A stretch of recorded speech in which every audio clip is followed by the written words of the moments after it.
எதுக்கு நித்தம் சாமி வந்து ஏறிடணும் அதுக்காக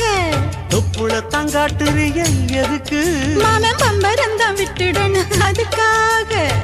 சும்மா நாச்சு பார்க்கும் போது சூட்டனையும் ஏத்துற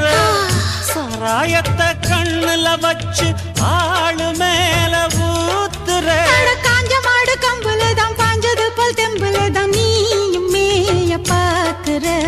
மூட்டை தூக்கும் மாமாய் அழகு மான தூக்கலாமா மாமன் வீரம் என்ன அதத்தான் நானும் பார்க்கலாமா சங்கதியெல்லாம் தெரிஞ்சும் ஏன் சொதப்புற இப்படி சங்கதியெல்லாம் தெரிஞ்சும் ஏன்